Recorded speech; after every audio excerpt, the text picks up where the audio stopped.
16h-18h sur Europe 1, Historiquement Vôtre. Stéphane Bern.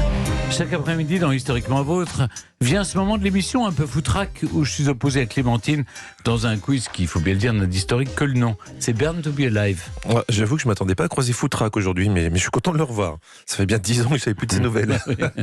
Les jours. On commence avec vous, Stéphane. Je vais vous parler de circulation à Paris. Ça vous inspire un petit peu? Oui. Ça vous fait fuir? Bah oui, ça m'a fait fuir. Ça vous fait fuir. On va parler du plan rotatif de circulation de l'Arc de Triomphe, qui date de 1907. Il a été établi par un homme d'affaires américain, par un homme d'église espagnol ou par un homme d'État suisse. Moi, je ferais bien un homme d'État suisse, non? Vous, un homme d'église? Moi, un homme d'église espagnol. Je trouve ça amusant. Chacun voit midi à sa porte. Exactement. Il y a 3 possibilités. Soit vous faites confiance à Clémentine, soit vous vous faites confiance, soit vous vous dites que de toute façon, globalement, tous les deux, vous avez la loose. C'est 1905, c'est ça? 1907. J'essaie de penser à la rationalité. Vous voyez, alors, dans les églises, il y a des labyrinthes, d'autre part, hein, dans les cathédrales. Donc, peut-être que votre ecclésiastique espagnol s'est inspiré de ça. Un homme d'affaires, il est plutôt rationnel. Mais moi, c'est plutôt le suisse, là, je pense. J'hésite entre le suisse carré. et l'espagnol. Mais ça serait peut-être trop facile, le suisse. C'est peut-être un piège, justement. Bon, l'église espagnole. L'église espagnole pour Stéphane. Vous avez perdu. N'oubliez pas, tous les deux, vous avez la loose. C'était l'homme d'affaires américain. Oh non. Laissez-moi vous présenter William Phelps Eno. Même s'il n'a jamais conduit lui-même, il est considéré comme le père de la sécurité routière. On lui doit l'invention de la rue à sens unique et la façon de circuler sur un rond-point. Il invente le sens de circulation giratoire. C'est celui qui est en vigueur à l'Arc de Triomphe, mais aussi à Columbus Circle à New York et Piccadilly Circus à Londres. Oui, d'accord, on a copié ce qu'il faisait chez lui, mais c'est pas lui qui est venu nous faire notre sens giratoire à Paris. C'est pas non plus un homme d'église espagnole. Oui, hein? Bon, moi j'ai dit un Suisse. Donc et c'est pas un Suisse non plus. Alors s'il vous plaît, allez, vous voulez parler? Une question pour vous. Si vous allez en Autriche, Clémentine, à Salzbourg, vous pouvez manger dans une auberge qui a également servi Charles Martel. Vrai ou faux? C'est pas exclu parce que non, c'est pas Charles Martel. Non, Charles Martel. Non, c'est pas Pépin de Héristal qui est venu se faire sacrer par là. Charles Martel. Est-ce que Charles Martel est allé à Salzbourg? Ouais. Bah, écoutez, d'autre part, Charles Martel, c'est un mérovingien, me semble-t-il.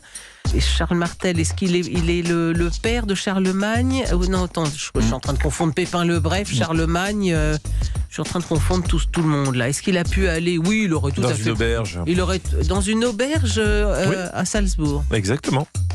Qu'est-ce que ficherait Charles Martel dans une auberge à Salzbourg?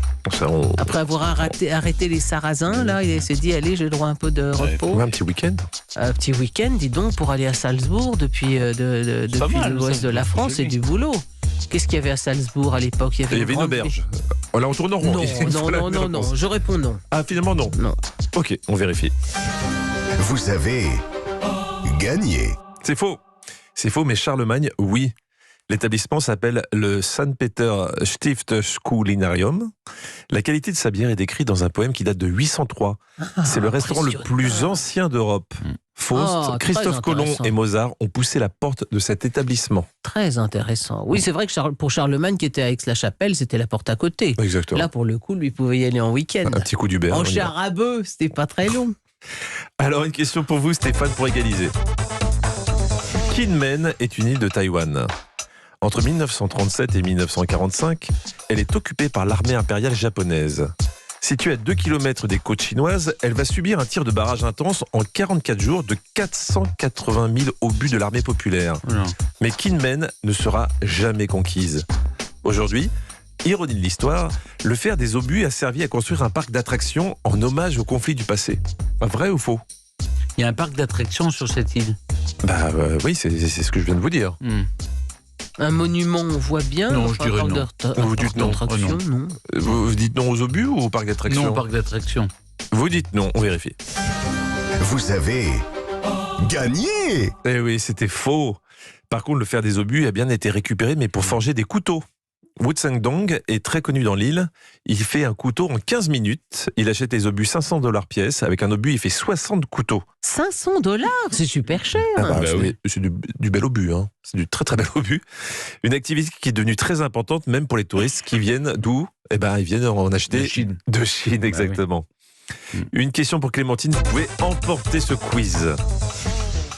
Une fois n'est pas coutume, voici une petite question sur l'Empire ottoman. En 1533, c'est le sultanat-khazm, que l'on peut traduire par le sultanat des personnes de petite taille. Pendant un peu moins d'un siècle, les dirigeants étaient plus petits que la moyenne, d'où le surnom. Vrai ou faux? Non. Je vois pas pourquoi. En plus, la succession, elle se faisait pas forcément de père en fils. Ça pouvait être tout le monde s'entre-zigouillait. Non. Non. C'est pas pour ça. Ça doit être autre chose. Pourquoi? Ça peut être pourquoi? Parce qu'on a limité la taille de quoi?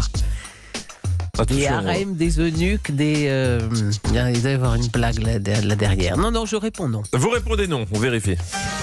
Vous avez Encore gagné. Elle est forte. Oui, C'était faux. Par contre, pendant un siècle et à partir de 1533, l'Empire ottoman était dirigé officieusement par des femmes. Hein. On appelle cette période le sultanat des femmes. C'était ça la bonne réponse. Elle a gagné. Toutes ces questions étaient fort C'est normal. intéressantes. Le sultanat des femmes. Le maintenant, niveau monte en ce début d'année. Oui, comme la mer. On va pas suivre Stéphane. Hein. Surtout, oui. Surtout quoi? Surtout Non, moi. surtout rien. Oui, elle voulait dire surtout moi. Non mais je pense qu'elle manque un peu de respect. J'ai gagné. Hein, oui, là. d'accord. Oui, elle a gagné. Mais ayez un peu plus de modestie, un peu plus de. S'il vous plaît, Voilà. Oui. Au revoir, Clémentine. Au revoir. Europe 1. Historiquement vôtre. On se